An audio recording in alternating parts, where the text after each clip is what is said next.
This is exciting. I'm very happy to finally get to cover the aerial bots. This is awesome. So I'm not doing, you guys probably can tell, I'm not doing individual videos for these two because the molds are too similar to these two for me to warrant it. Will say I much prefer these decos. I think Fireflight looks way better on the slingshot mold than Slingshot does, especially in robot mode. He looks much better. I love the amount of red on him.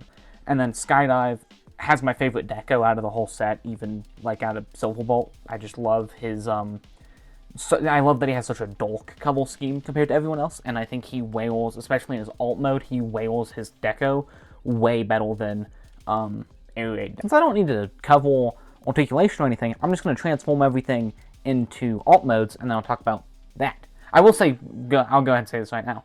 Robot mode, these look fantastic. Together, the team looks great in robot mode. That's why I started this video in robot mode. It looks phenomenal. Still think Superion's going to look better, but this looks phenomenal. This looks amazing. I love the team together. That's like one of the main things combiners have to do, is look great with the team together in robot mode and in vehicle mode, and look great in combiner mode. So I do think that this looks phenomenal, and this does work really well. Here we have all of the aerial bots in their alt modes. They are G1 accurate alt modes. I will go ahead and attach the extra piece to Silverbolt to create the Super Concord mode, just to show what that looks like. But I'll go ahead and say that I do think overall they look pretty much just as good in their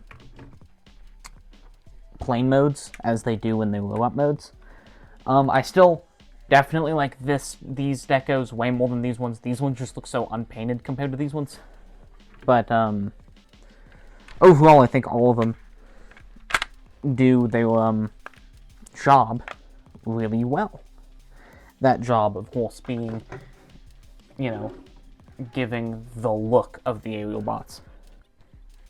And I still think the Super Concord looks funny in a fantastic way. I think this is an awesome mode. I don't care what anyone says. I love this mode. And I think that, again, I do think that as a whole they all look great. You know, I think you can tell that Fireflight and Skydive have way more paint on them. But, you know, they're still all accurate. It's just an issue I have with the designs of Slingshot and Aeraid. But yeah, and I think Silverbolt looks great.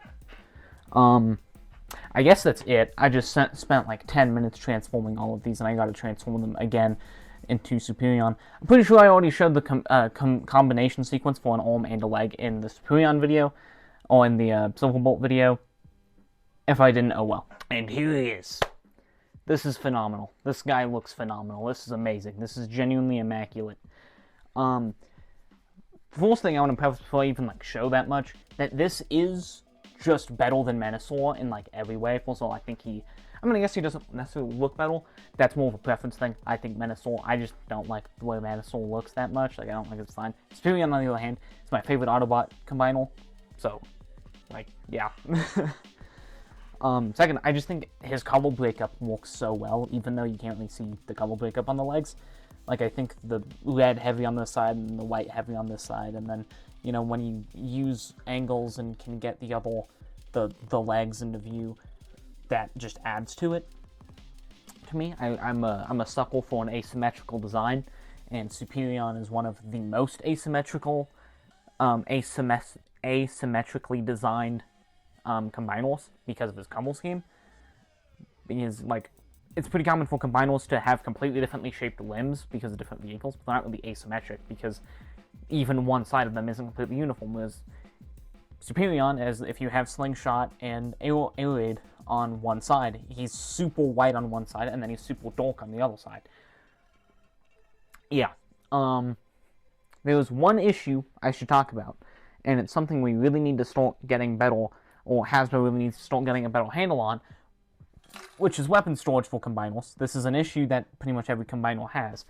Menasor at least had the fact that he had that like little turret thing that you could stick the weapons onto, and then it's like a defense-based wall thing. You know, like a defense turret. And then like Devastator at least had spots for all of them. And like technically Superion does too, but I don't like his nearly as much. I mean, so what I do is I'll take Slingshot and Fireflight's blast holes, these these ones. They use the exact same mold. And I will stick 2 of them up on his shoulders, like that. And then I will take the other 2, and I will...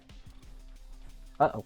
Okay, we're good. I just dropped it. And I will grab these, and I will stick these ones onto the sides of his legs. And I think those look fine. However, with the rest of the weapons, with Air Raid and Skydive's weapons, the only real placement for them is on their wings, which is really annoying to do, especially if you have him standing up completely straight like this, you know? I also just realized I didn't fold in those fins, but yeah, like, because then you'll have their blasters heel bump into each other. That's annoying. Now, in actual poses, it's fine, but then in poses, I think it looks bad. Yeah, and I guess while I haven't spun around, I talk about the fact that this is a pretty clean back, you know, all things considered. I do think the legs are a little ugly, how full back they come out, which that's really more of a side profile thing. But I think this back overall looks great. You know, you can see the detail in all of the jet modes and all the jets. You know, you can see the Concorde, you can see the Air Raid, Skydive, and then see half of Slingshot, half of Firefly. Like, it works, gives you that appearance, and I like it. So that is, while you have the minor to me at least, issue of the legs coming out pretty full, and then you do have the fairly minor and trivial issue of weapon storage not existing on a combiner, which I hope changes. Praying Bruticus fixes that, or has some way to fix that. We'll see. You know, other than that, this is like an amazing combiner. So I will get into articulation now.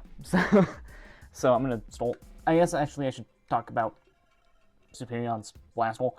It's this long blast hole. This is made up of the like cannon that Silverbolt comes with, as well as Silverbolt's blast hole. You just stick it on the end like this. Looks pretty good. Looks pretty good. Pretty long, fairly undetailed.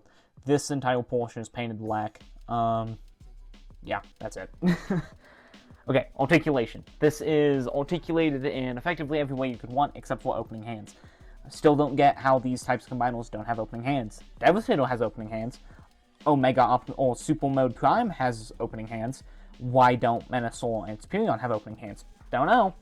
Maybe Bruticus will have opening hands. Almost definitely not. But, okay. So in terms of articulation, he is fairly standard. So, I'm gonna start. I should just raise this. Okay. So, okay. So starting with head, his head is on a ball joint, unlike Menosaurus, which is just on a swivel. So he can get a full 180, as well as a little bit of down and a little bit of up, and some side-to-side tilting. You know, and he's he's just got a good amount of range of motion in his head. Then arms come out this far. They all weighed down a little bit, so one issue this video does have that Menasor didn't have is that these ratchets, these shoulder ratchets, here, on this axis, are not as tight as Menosaur's. Okay, that is an issue this has, so the arms sag quite a bit. Yeah. So yeah. Then arms can go, arms can go all the way around. Now, on the other hand, this rotation is much tighter than Menosaurus is. So, like, on my Menosaur, the breakdown arm, when I move it, it just completely droops. It completely sags. And it's really hard to get him into a pose with the breakdown arm, like, up. But I don't have an issue with Superion doing that, because this is much tighter. It's a much tighter ratchet there. So, trade-offs for trade-offs happen. He then has biceps, which go all the way around, but I don't need to show that. He has elbows, which go about 90 degrees. A little less, I think, mostly due to sag.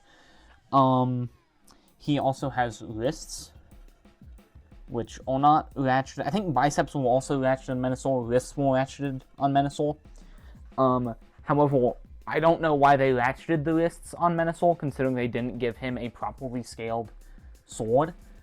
So they didn't put those ratchets here. Same thing goes for like bicep. Bicep usually doesn't necessarily need to be ratcheted. So they didn't put those ratchets in here, which I imagine helped them put some tighter ratchets and just do some slightly better engineering, including basically packing every single bit of this combiner into Silverbolt, rather than having that little turret tower piece that came extra with Menasor. Sorry about that. My audio completely cut out for the end of the forced articulation segment, so I'm just re-recording the legs.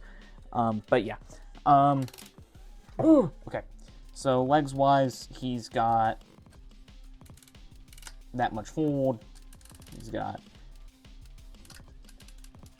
that much back. He's got all the way out. He's got 90 at the knees. He's got thighs, and he has 45-degree ankles. Oh, good lord. Okay. Big fingers are not my strong suit. Okay, yeah. Articulation, he's standard, he's average, he's cool. Okay, this is the end of the video now. Go follow me on TikTok. Great figure, minus completely lacking weapon storage. Fantastic combiner, better than Menasor in every way because I hate Menasor. Still not as good as Devastator. Devastator the GOAT. Bruticus will be better, I'm calling it now. And, yeah, good afternoon, good night, whenever you're watching this video. Have a good time. Go follow me on go follow me on TikTok. I dare you.